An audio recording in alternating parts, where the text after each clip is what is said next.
The following content is provided under a Creative Commons license. Your support will help MIT OpenCourseware continue to offer high-quality educational resources for free. To make a donation or view additional materials from hundreds of MIT courses, visit MIT OpenCourseware at ocw.mit.edu.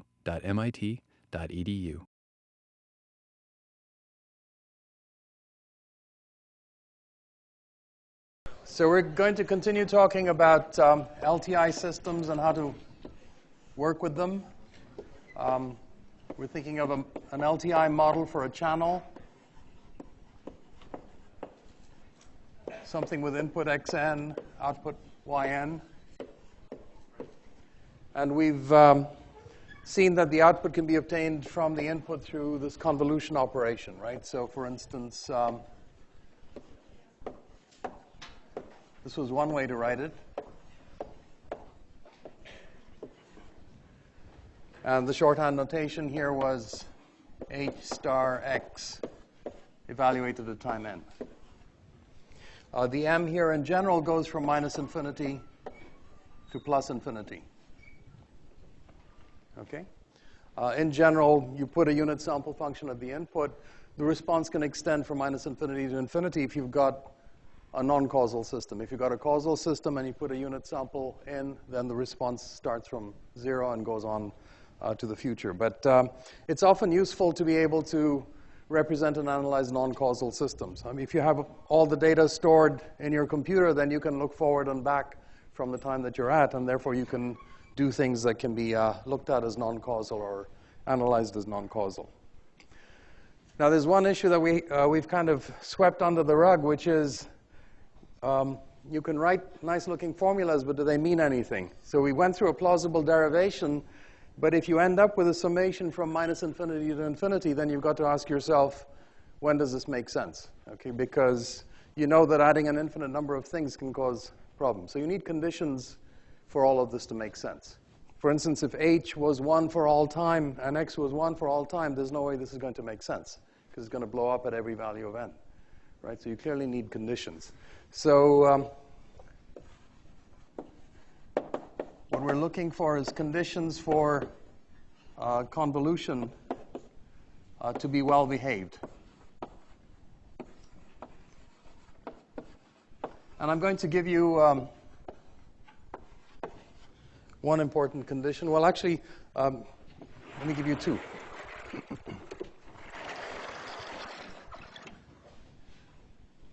So here's one. Suppose we have a causal system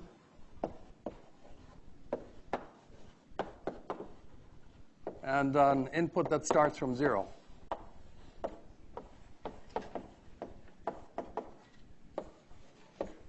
At time 0. Right?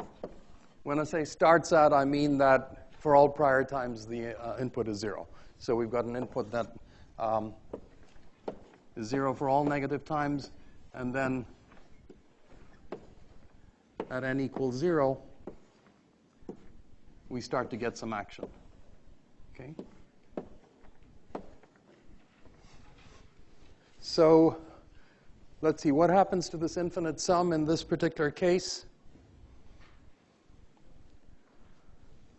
If I have a causal system, that means that h of n is 0 for n less than 0, right? That's what you should think of right away when you're told a system is causal. The unit sample response can only extend from 0 onwards. So if the unit sample response is 0 for a negative time and the input starts at time 0, what simplifications can you make to that convolution representation? Somebody? Yeah?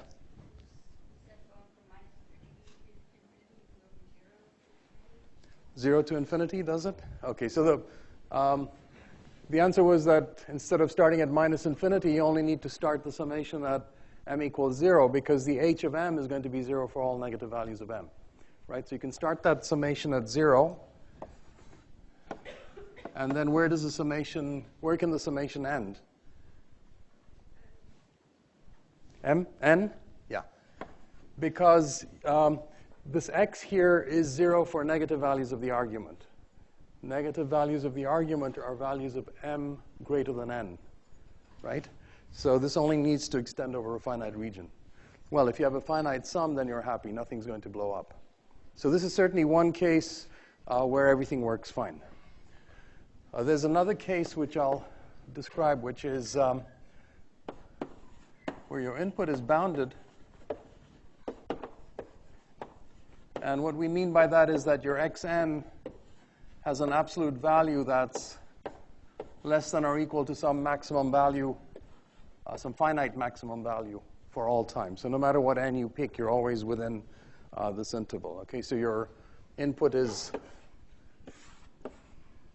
here's your n, here's your plus m, here's your minus m, and your input is constrained for all time to just lie between these limits. Okay, so that's a bounded input. And here's the other part of the condition.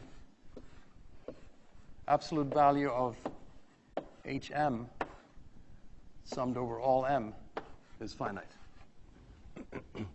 Okay, we say that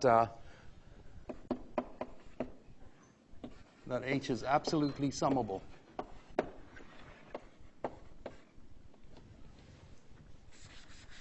Absolutely summable.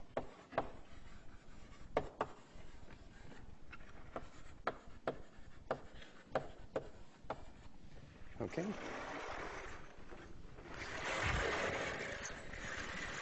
So what does that do for us?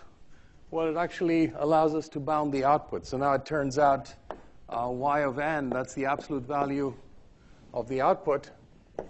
Well, that's less than or equal to the absolute value of this convolution expression.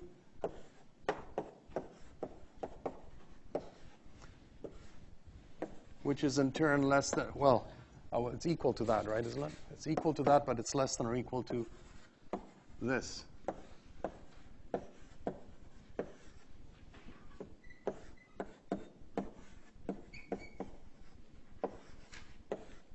Right? Absolute value of a sum is less than or equal to the sum of the absolute values, and that's less than or equal to capital M. This is the max value that we allowed up there, times summation hm.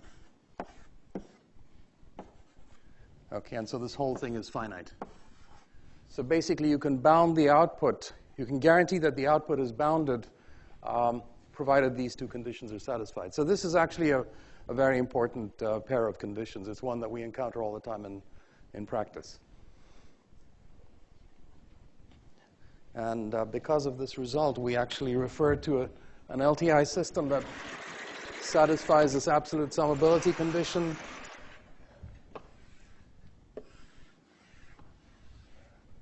We say that the LTI system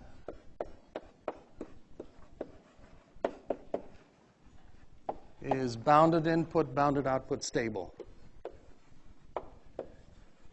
Bounded input, bounded output stable.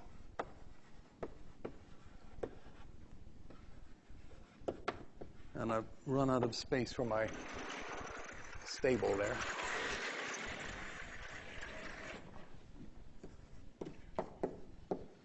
Okay, so if somebody tells you they have a bounded input, bounded output stable system, if we're talking about an LTI system, what they mean is that that condition is satisfied. So that's an important condition. Okay, I have all that on a slide, but if I race it past you on a slide, then it's hard to track, but this is something that we want to do. Okay. So for instance, if I had an LTI system whose unit sample response was the following, let's say it's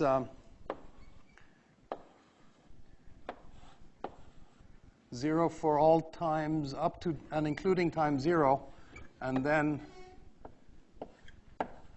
it takes the value 1 over n from then on, okay? So let's see, one way to write this is 1 over n, u of n minus 1, right?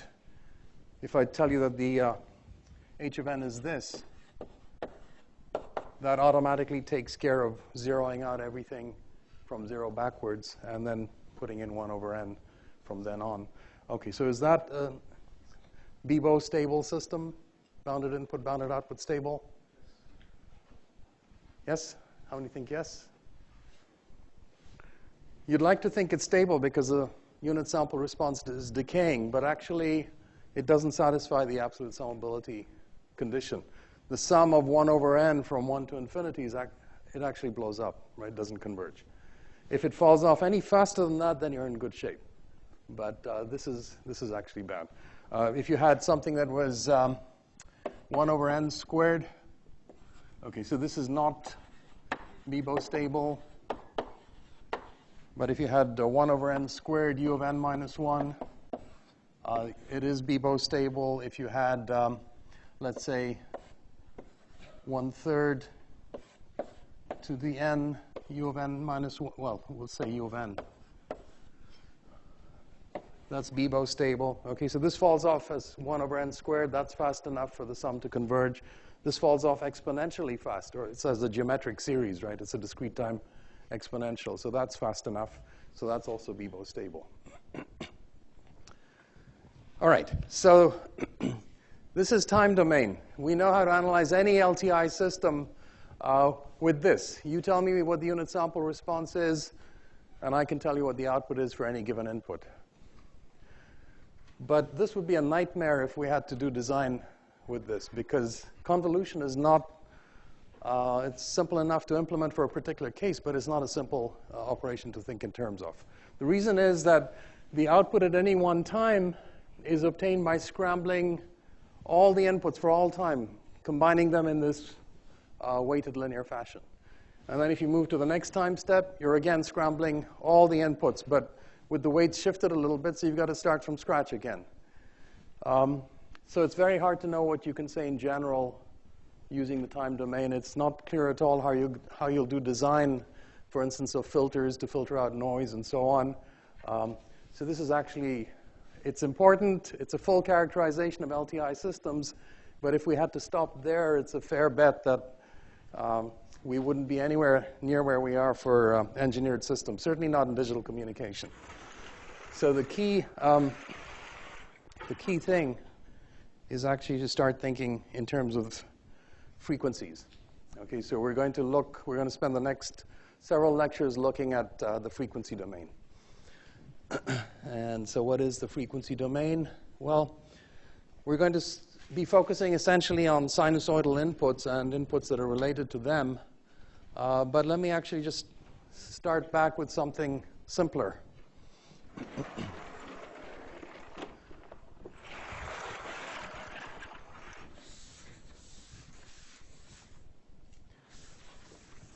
Here's my question, and I hope the answer isn't already on the slides. Maybe it is.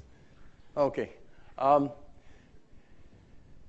Is it true that if my input was periodic, so for instance, if I had an input that, let's say, did this, it ramped up over maybe 4 time steps, and then started again, ramping up over 4 time steps, and continued that indefinitely. Okay? So here's my x of n. It's an x of n that has some basic period that then repeats periodically. So it satisfies that condition xn equals xn plus capital P for some number capital P. That's the period. What is capital P in this case? 4. Okay? So every 4 this repeats. Is it true that if I had a periodic input to an LTI system, that I'll get a periodic output? Any reason I should expect that? Yeah? Could you speak up a little? It depends on the system. I'm telling you it's LTI, but nothing more. So it depends on which particular LTI system. That would be my intuition, too. Yeah? Just like in the P set, we can average over a long enough time sample where it'll be constant. So I'm assuming it's constant. Well, but that's an average. That's one number. What I'm asking you is, could this output as a function of time also be periodic? Can you guarantee it? Yeah.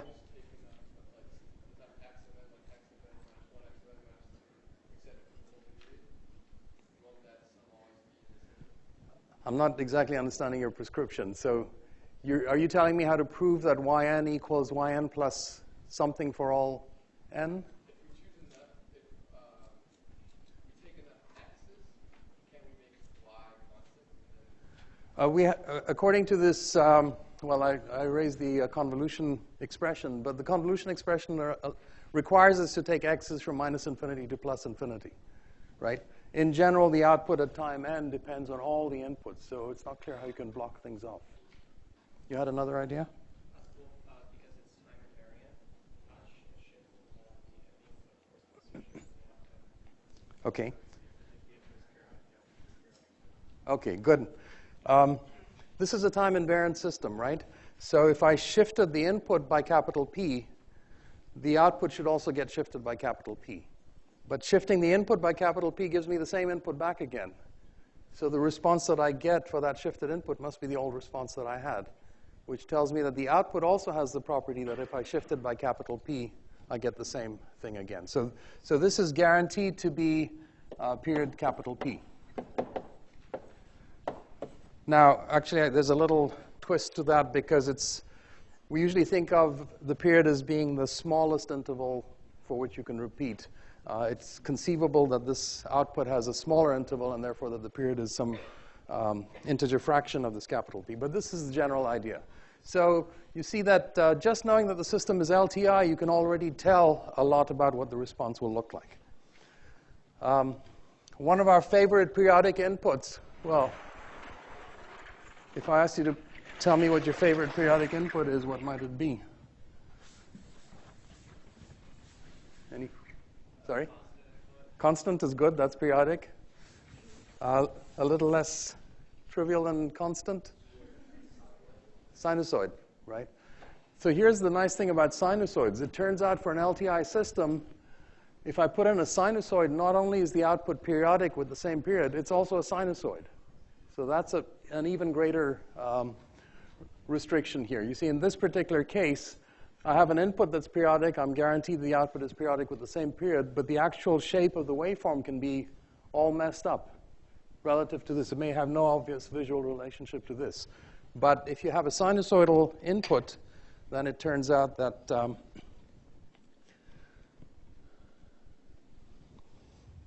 that more is true.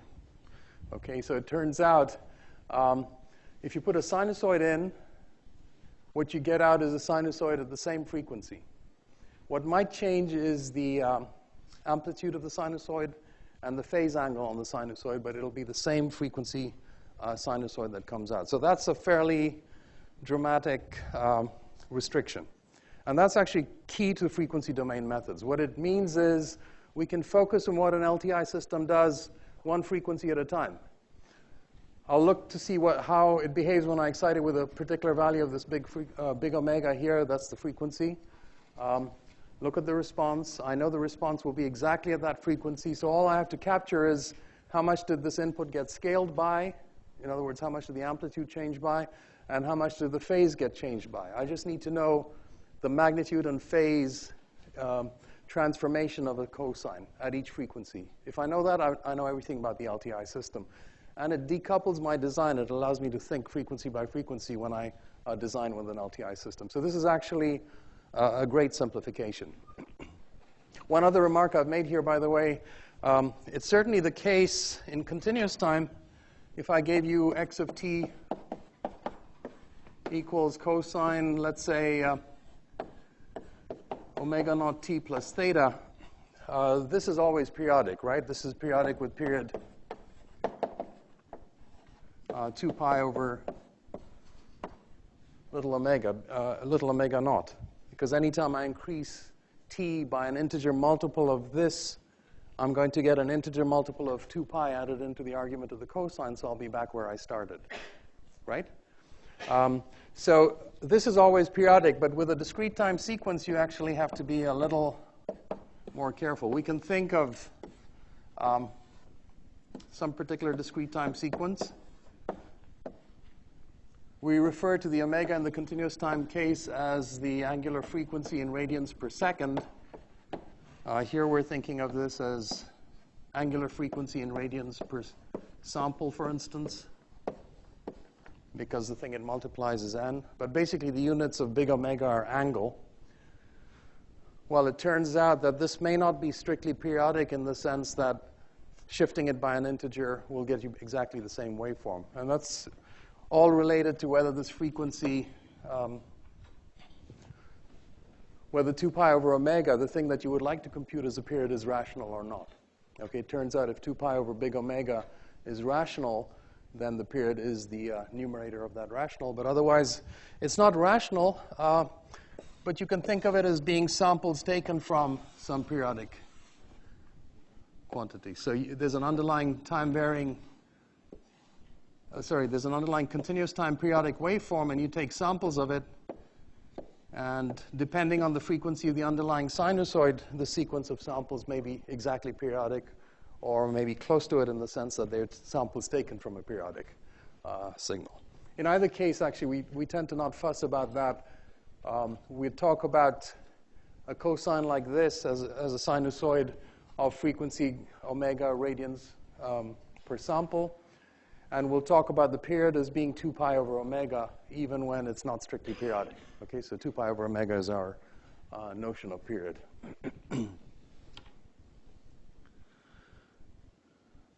Okay. So a couple of examples here. I'll leave you to look through those on the slides, but you can easily construct examples where 2 pi over omega is rational and draw a picture and convince yourself that it's actually periodic. So in this case, for instance, if big omega is whatever multiplies n, so it's going to be 3 pi over 4.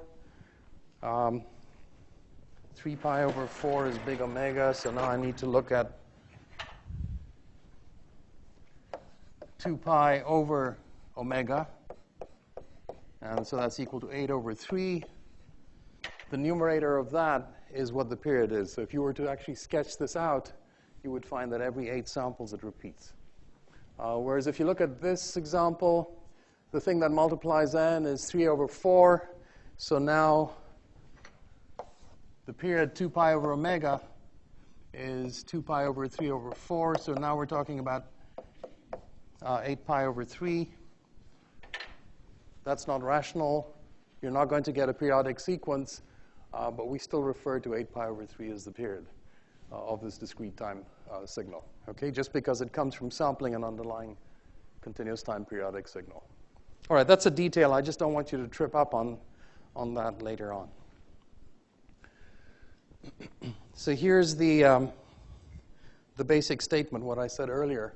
If you have an LTI system, by the way, I like to represent this with an H dot, so that slipped past there. I think I've talked about this before. Let me not spend time on it. Notation. So if the input is a sinusoid of some frequency and amplitude and phase, the output is guaranteed to be a sinusoid of the same frequency, potentially different amplitude and different phase. Okay? So what I want to do is establish that for you, starting with our time domain characterization, which is LTI convolution.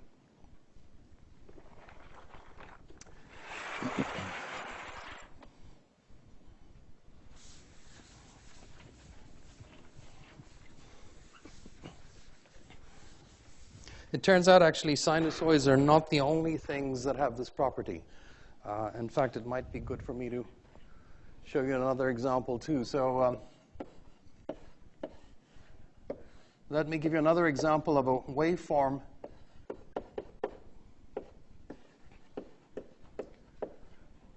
that you can put at the input, or a signal that you can put at the input to an LTI system, and it comes out the same shape, despite all the convolution. So here's the example. Suppose xn is what I think of as a discrete time exponential. So this is r to the n for some real number r. So maybe r is a half, so this is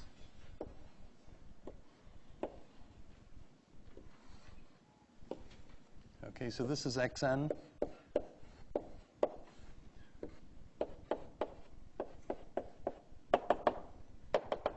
discrete time exponential. Okay?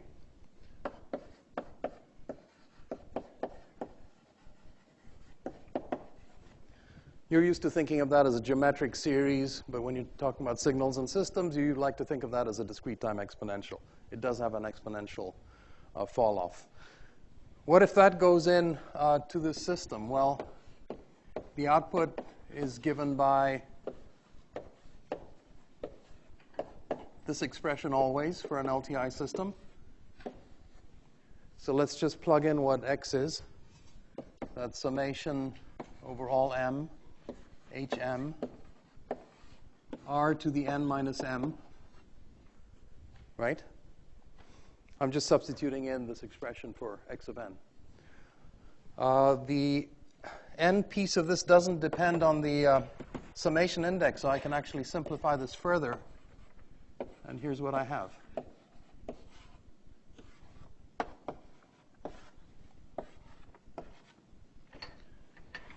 So look what's happened. I sent in a discrete time exponential, and out comes the same discrete time exponential, but scaled by some number. This is just a number, right? It's an infinite sum. It's just a number. Works out to be a number. You'll have to look for conditions under which it's guaranteed to exist, and certainly if the system is BIBO stable, well, if the system is causal and the exponential is decaying, then this is guaranteed to exist. Okay, so here's an example of another kind of signal related to the sinusoid, as we'll see, that has the property that you put it through the LTI system. Despite all this convolution stuff that's going on, I don't even have to know what that h is. I can tell you right away that what comes out is the same exponential but scaled. Okay?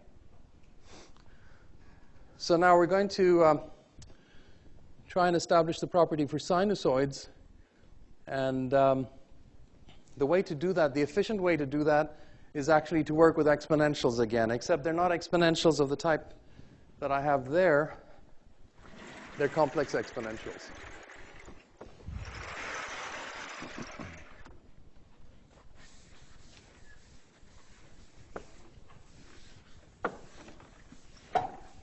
Now, when you learned complex numbers in high school, maybe you thought you wouldn't have to deal with them again, and then you came to calculus and you had complex numbers, and you thought maybe after that you don't have to deal with them again.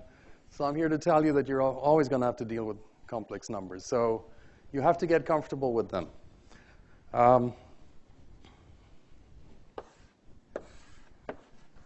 So we're talking about essentially points in the plane, point with the real part and an imaginary part. So here's the complex number c. Here's the real part. Here's the imaginary part. I never thought I'd need to define j, but it turns out that if not everyone in the room is an electrical engineer, then maybe you're used to thinking of I as being the square root of minus 1. Electrical engineers like j because they reserve I for currents, right? So j is the square root of minus 1 in all electrical engineering. The key identity that you need is Euler's identity. Okay. Let me actually write it on the board and leave it there because we'll be coming back to it multiple times.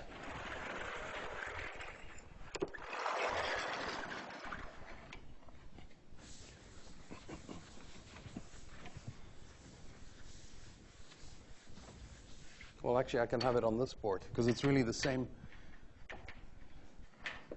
It's really this picture. E to the j theta is some complex number. Its real part is cosine theta.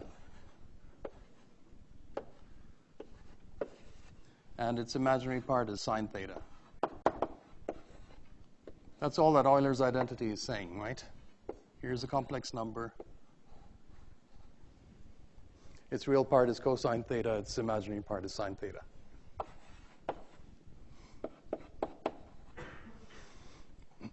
So what's the magnitude of e to the j theta?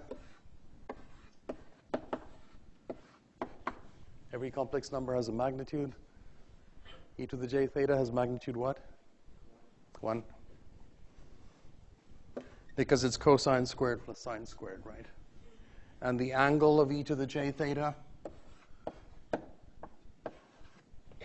the angle of a complex number is just the angle from the real axis up to this vector. So the angle is I'm hearing more complicated answers than I expected. Theta, right?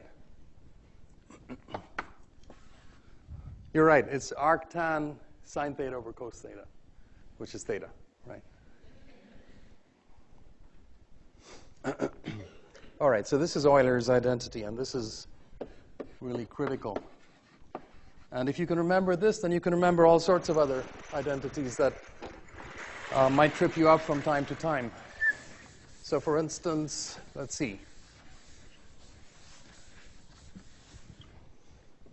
If I have e to the j theta 1 times e to the j theta 2, does that simplify to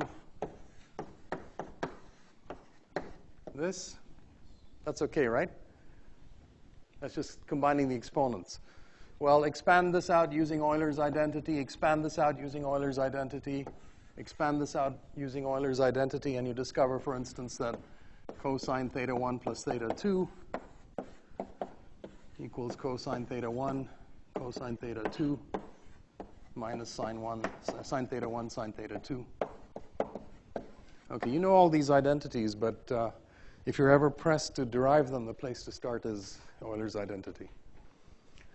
If you're pressed to derive Euler's identity, then maybe go back to Taylor's series. But if you want to carry one thing in your head, carry Euler's identity. All the rest follows. Okay.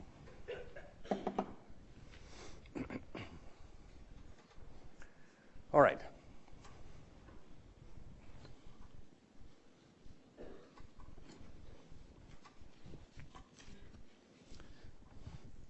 So here's the, well, actually, let me make that point a little later. These are easy. E to the j0 is just this unit length vector line along the real axis is just a number 1. E to the j pi, it's the unit vector lying along the negative real axis, so that's the number minus 1. Right?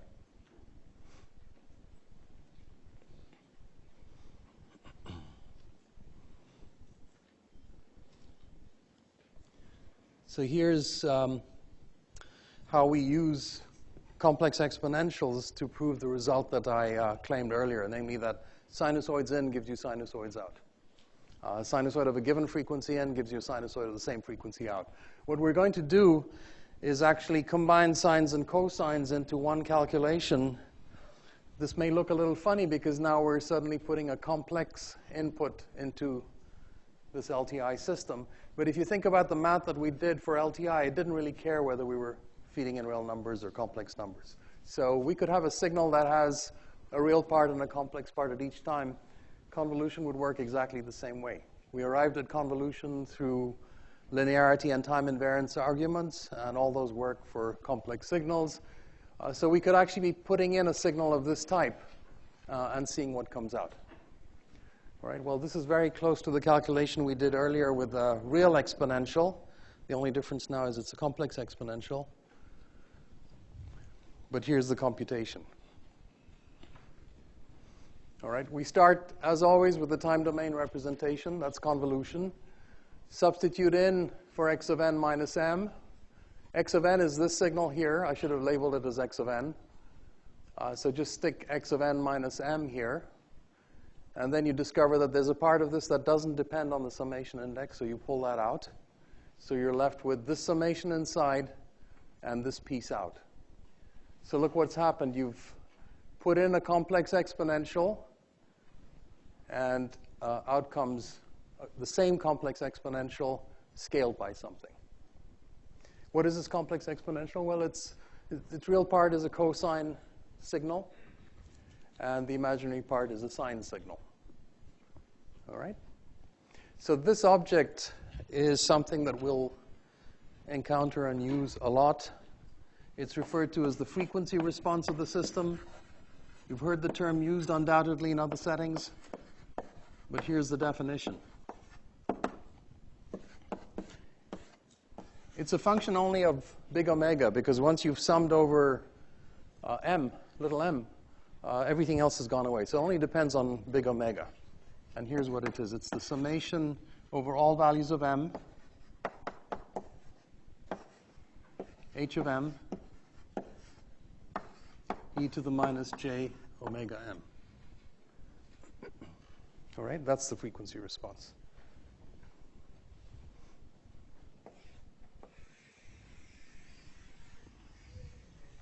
So if you give me the unit sample response of a system, I can find for you what the frequency response is.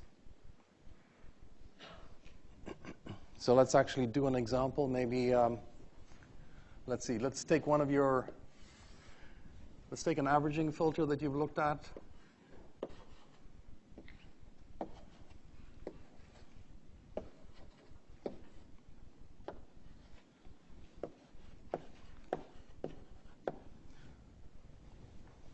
To make it easy, and you'll sketch it as a function of m.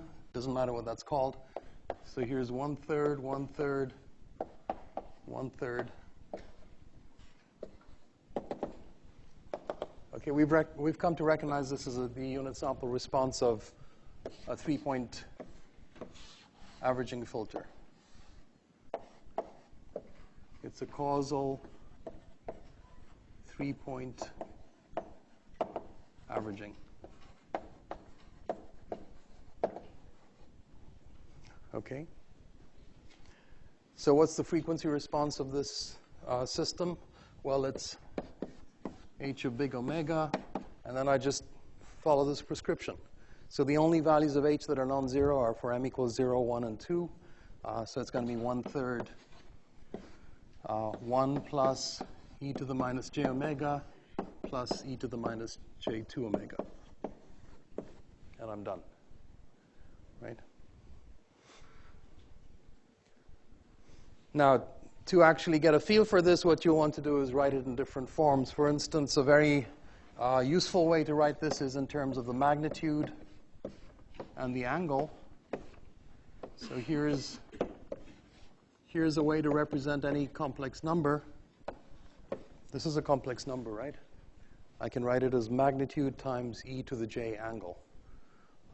So that will actually turn out to be a much more efficient way to think about frequency responses. This is the magnitude of the frequency response, and this is the phase.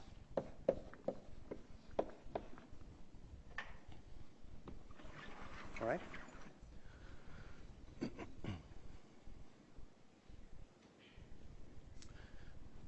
So how does that bring us back to sines and cosines?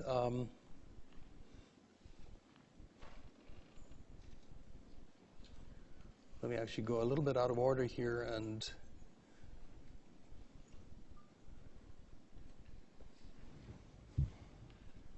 here's the basic statement. From the result that we have up there, and I'll show you on the next slide how to derive it, what you can show is that if you put a cosine into the system, what comes out is the same cosine, except its amplitude is scaled by the magnitude of the frequency response, and the phase angle is increased by the angle of the frequency response.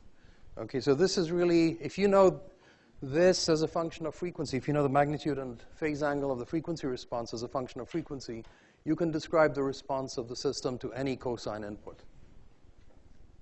What if the cosine was a little more complicated than the one there? Suppose I had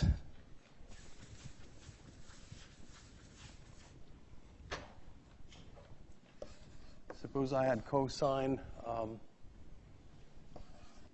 omega naught n plus, let's say, pi over 4 going in. What comes out? What do you think comes out?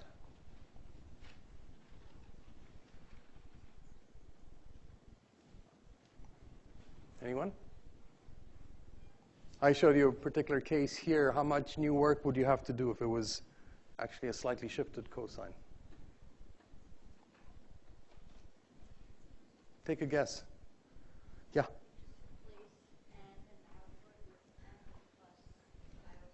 Yeah, you just change this by adding in an extra pi over 4. So what comes out, that's what you said, right? Is that what you said? Okay. Sometimes I'm guessing because I don't hear that well, but.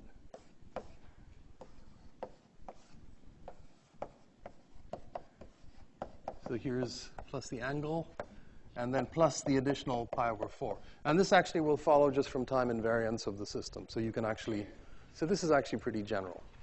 If you're going to remember one thing about frequency response in terms of what the operational significance is, for instance, in a laboratory experiment, this is the result to remember. This is why frequency response is important. Okay. And the proof, very easy. Once you have the basic result with exponential inputs, the proof is easy because a cosine can be written as the sum of these two exponentials. How do I get that? Just from Euler's identity, right? Use Euler's identity for each of these, for e to the j, e to the minus j.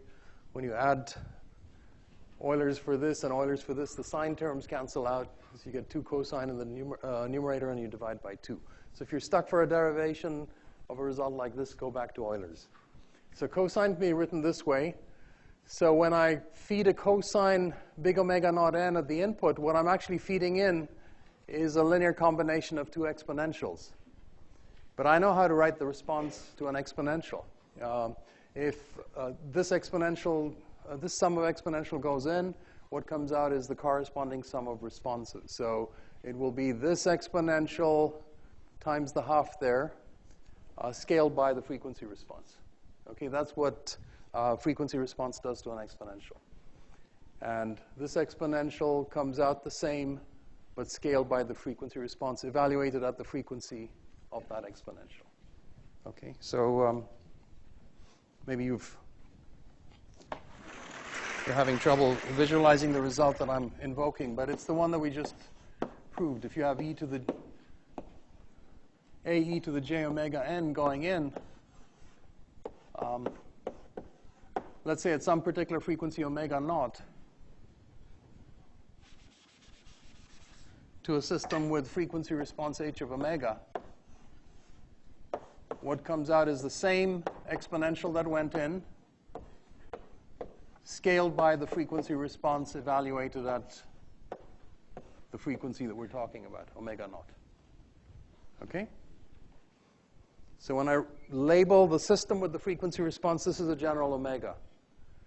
But the value of it that I'm interested in is the value of at the frequency of the input. So if the input is e to the j omega naught n, what comes out is that same e to the j omega naught n, but scaled by the frequency response at that frequency.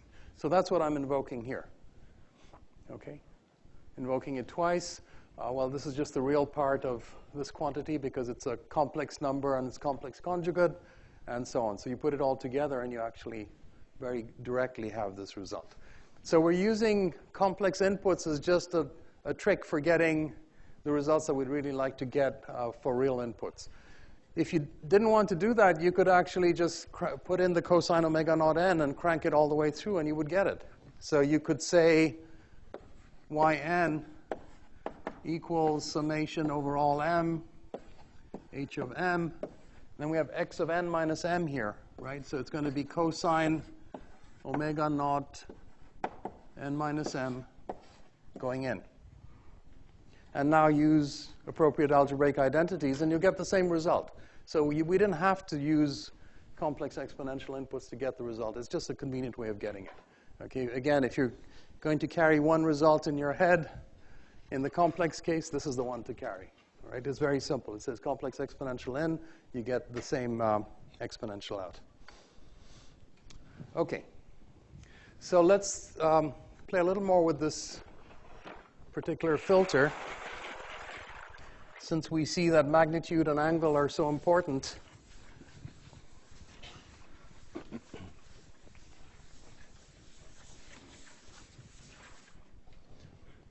we're back to this 3-point averaging, right? Here's the frequency response, and I'd like to get the magnitude out. And you could certainly use Euler's identity on each of these pieces, group all the real parts, all the imaginary parts, and so on.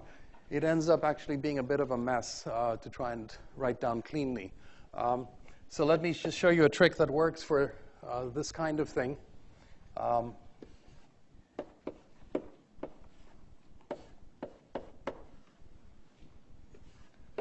it'll give you some practice in thinking about these complex exponentials.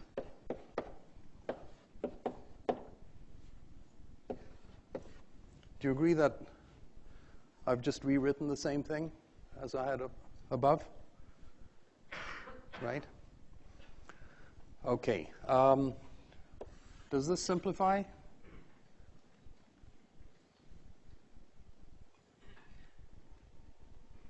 Can you write it as something real? We've got a complex quantity and its complex conjugate there, so we should be able to collapse them into real, right? The way you recognize a complex conjugate is that the j has gone to a minus j. Right. So what is this whole thing? Somebody? Where did that come from? Can I have a hand? Just oh yeah. Yeah. So let's say 1 plus 2 cosine omega, right? So that's simplified nicely. Okay, so are we in a position to say what the magnitude of h is?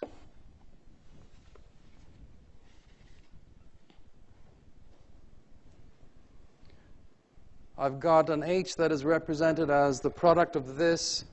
Oh, by the way, sorry, this should just be a 3 here, right? Not a 1/3. Everyone shook their head in agreement when I wrote that down, but what's the magnitude of the product of two complex numbers? Is it the product of the individual ones? The magnitude of h is going to be, let's see, 1/3 magnitude e minus j omega times magnitude 1 plus 2 cosine omega, right? The magnitude of a product of complex numbers is just the product of the individual magnitudes. What's the magnitude of this? 1. So we're actually done. We actually have a very simple expression for the magnitude of the frequency response of this moving average filter. That's all it is. Oh, well, sorry. I need the absolute value. Okay? So let's see. I think I have that sketched out in one of these.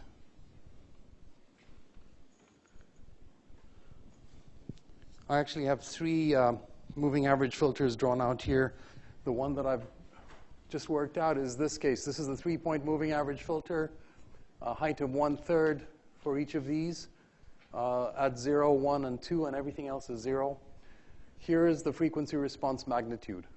The notation that's used on the figure is slightly different. So some people, including me in the next course I teach, will write the frequency response as this instead of h of omega, but that's really unnecessarily fussy. It's important when you're talking about z transforms at the same time that you're talking about Fourier transforms, but for us it's not important. So you'll see slightly different notation, probably in the notes as well, but just think of that as just h of omega.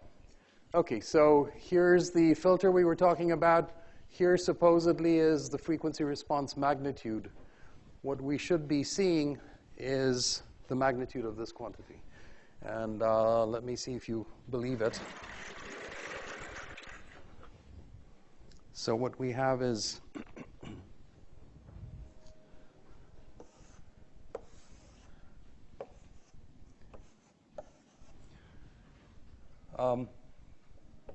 so what I have is at omega equals 0, I've got something that starts at 1. And then when I get out to minus pi or pi, this has come down to the value minus 1/3. And so this is what I have for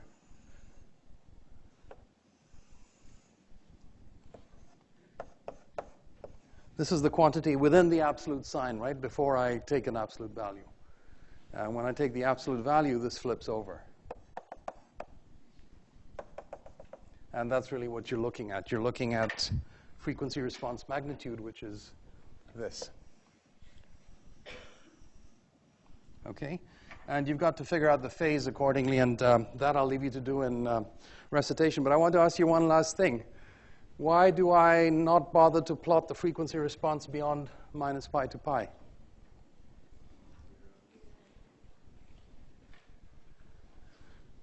So the reason is that the frequency response tells us what the response is to inputs of this type, right? The frequency response says if this goes in, how much you get scaled by when it comes out. Well, if I increase omega naught by an integer multiple of 2 pi, I get the same exponential back again, right? So there's no new information outside of minus pi to pi. Another way to think of it is we're really talking about complex numbers and their angles. Once you've made a full circle from minus pi to pi, there's no new space to cover. Okay, so you'll see frequency responses only plotted from minus pi to pi. All the interesting action is there. All right, we'll develop more intuition for this in recitation and in the next couple of lectures.